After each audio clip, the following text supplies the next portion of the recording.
super intéressant parce qu'on a eu l'intervention de plusieurs conférenciers qui nous ont donné leur point de vue sur l'intelligence artificielle, puisque c'est vraiment le sujet central de cette soirée.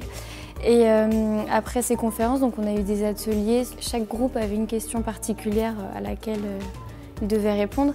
Et ça aussi, ça a été enrichissant parce qu'on avait d'autres points de vue.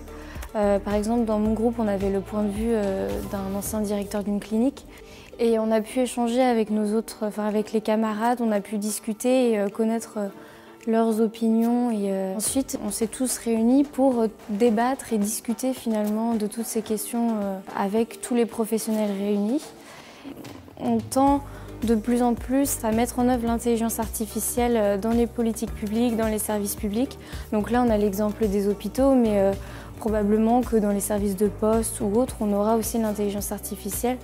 Avoir la chance de participer à cette conférence et aux autres conférences, ça va nous donner du plus pour plus tard. Et c'est une très très bonne initiative puisqu'à notre niveau, on a besoin de s'ouvrir sur d'autres sujets que notre formation universitaire.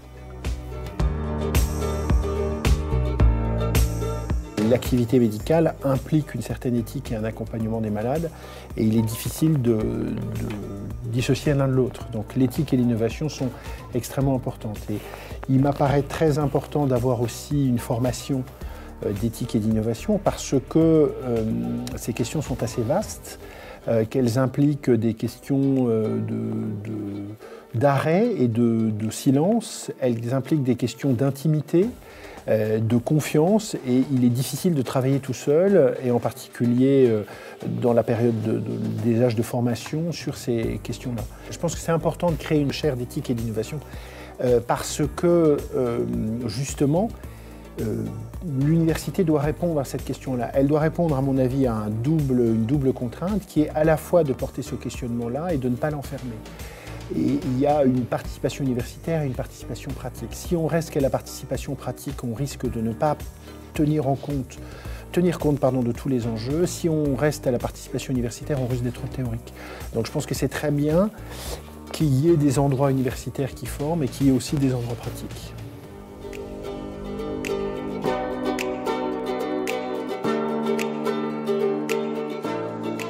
Je pense que c'est un domaine qui est oublié pour moitié dans l'innovation actuelle.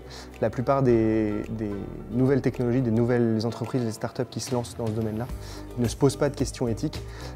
L'objectif principal étant de créer une technologie innovante en santé, sans même souvent s'être posé la question de à quel besoin de santé je réponds. La plupart du temps, c'est des ingénieurs qui vont développer une solution technique et ils vont l'apporter à un médecin en leur disant « regardez ce qu'on fait ». Et le médecin, la plupart du temps, leur dira bah, « c'est bien joli, mais ça ne répond pas à un besoin de soins, ça ne me servira pas ». Ou bien s'en servira, sans pour autant que ça améliore la qualité de ses soins. Aujourd'hui, on pousse beaucoup les jeunes en sortie d'école à se lancer s'ils ont une idée. Et en fait, je pense qu'il y a beaucoup de domaines pour lesquels il faut savoir prendre le temps d'aller rencontrer des gens de ce domaine-là, d'aller leur poser des questions, d'aller se poser des questions avec eux, avant de se lancer dans une idée qui est peut-être brillante, mais qui nécessite cette période de questionnement avant si on veut pouvoir en tirer toute la richesse. Je pense que c'est une vraie chance pour les étudiants de l'UCO d'avoir cette chaire éthique, parce qu'en fait, de pouvoir être éveillé à ce questionnement, en fait, pour moi c'est ça le fondement de l'éthique, c'est de ne pas se lancer sans un questionnement. Si les décisions éthiques ensuite sont aussi portées par la morale, en innovation, le questionnement est déjà essentiel. Si déjà il y a eu un questionnement en général, on a écarté quelques-unes des dérives éthiques possibles de l'innovation qu'on veut créer. Et donc d'être éveillé à ces questionnements dans la santé aujourd'hui, mais je crois qu'il y a eu d'autres conférences pendant l'année, c'est une vraie richesse et j'espère qu'ils sauront en tirer profit demain s'ils montent des entreprises ou même en étant dans une entreprise pour apporter aussi ces questionnements qui permettent, en tout cas qui sont un des garde-fous, j'ose espérer, des innovations de demain. Nous venons de vivre une très belle soirée grâce à nos conférenciers du soir sur l'intelligence artificielle et l'éthique. Ils sont venus enseigner, ils sont venus questionner nos étudiants sur ce sujet. Tout cela est rendu possible dans le cadre de notre chaire éthique et innovation. Un grand merci à nos partenaires, le groupe ERAM, le groupe Le Lièvre, le groupe Actual, le groupe Lucas, le groupe Sotrapide et le groupe Alcuin.